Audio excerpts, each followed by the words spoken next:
ইতিমধ্যে আমাৰ মাননীয় মুখ্যমন্ত্ৰী ডক্টৰ হিমন্ত বিশ্ব শৰ্মা ডাঙৰ উপস্থিতি আৰু লগতে ভাৰতীয় জনতা পাৰ্টিৰ ৰাজ্যিক সভাপতি দিলীপ শইকীয়া ডাঙৰীয়া, অসম গণ পৰিষদ দলৰ সভাপতি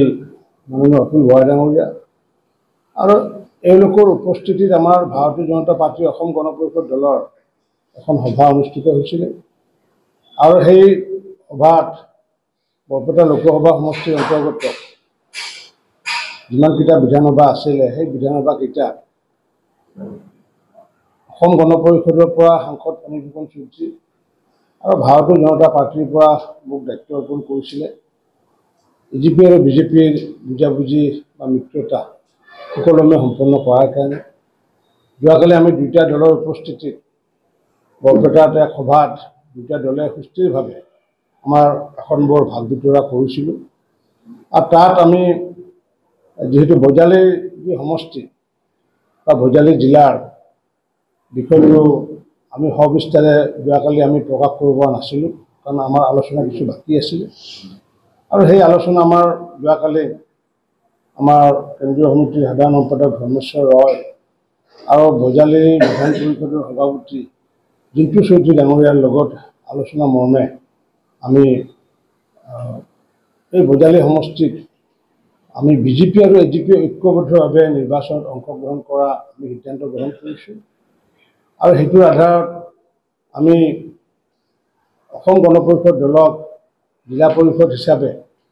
আমি দক্ষিণ পশ্চিম জিলা পৰিষদটো আমি তেওঁলোকক অৰ্পণ কৰিছোঁ। বিজেপিৰ সক্ৰিয় সহযোগত আমি সেই জিলা পৰিষদটো জয়ৰ বাবে আমি চেষ্টা চলাম আৰু ইতিমধ্যে সেই কাম আজিৰ পৰা আৰম্ভ কৰিছোঁ। আজি ৰাতিপুৱাৰ ভাগত গোপীনাথ পঞ্চায়তত আমি কেইবাটাও গাঁও চলোৱা অভিযানকে আদি কৰি হিতাধিকাৰীসকললৈ সম্পৰ্ক স্থাপন জনসভাকে আদি কৰি কেইবাটাও আমি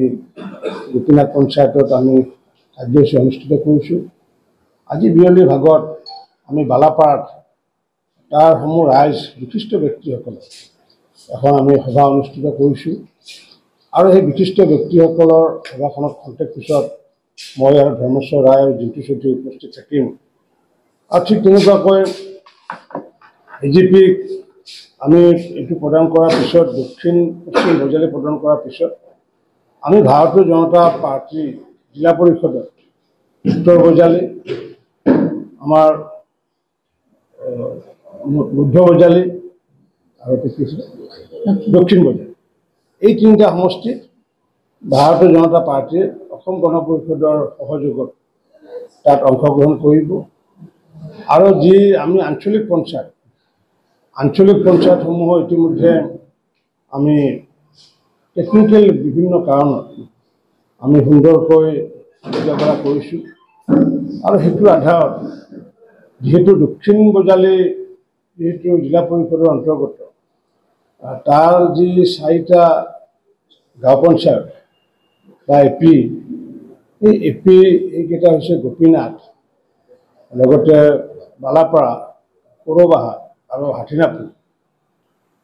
এই 4টা যি এপি সেই এপি 4টা সমূহ 4টা এপিয়ে আমি অসম গণ পৰিষদত নিৰ্বাচনৰ বাবে আমি তেওঁলোকক অৰ্পণ কৰিছোঁ, কাৰণ যাতে অসম গণ পৰিষদত যিটো হাতীৰ প্ৰতীক থাকিব আৰু সেইকাৰণে সেই 4টা এপিৰো ভোটাৰসকলে যাতে একেলগে এপিত হাতীৰ ভোট দিয়াৰ লগতে জিলা পৰিষদতো যাতে ভোট দিব পাৰে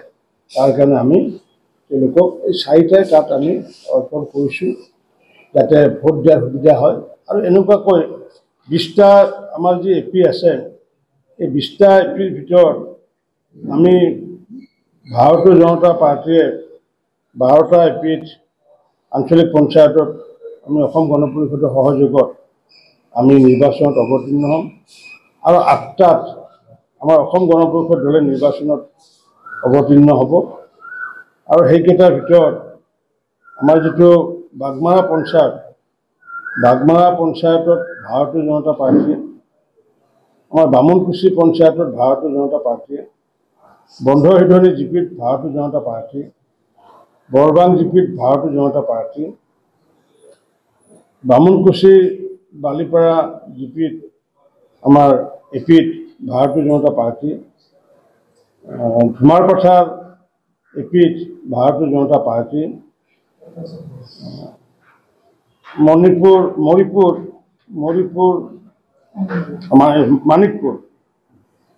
মানিকপুৰত আমাৰ ভাৰতীয় জনতা পাৰ্টি, মগুৰীয়া বামাখাটাত ভাৰতীয় জনতা পাৰ্টি, নিত্যানন্দ পানবাৰীত ভাৰতীয় জনতা পাৰ্টি, হাদেৰীত ভাৰতীয় জনতা পাৰ্টি, হাতী হামুকা বামুণপাৰাত ভাৰতীয় জনতা পাৰ্টি আৰু টিহু ডেৰখাটাত ভাৰতীয় জনতা পাৰ্টি। অৰ্থাৎ এই 12টা এপিত ভাৰতীয় জনতা পাৰ্টীয়ে অসম গণ পৰিষদৰ সহযোগত অংশগ্ৰহণ কৰিব। যিকোনো খবৰৰ বাবে যোগাযোগ কৰক 7099017330 লগতে 7099017110 নম্বৰত।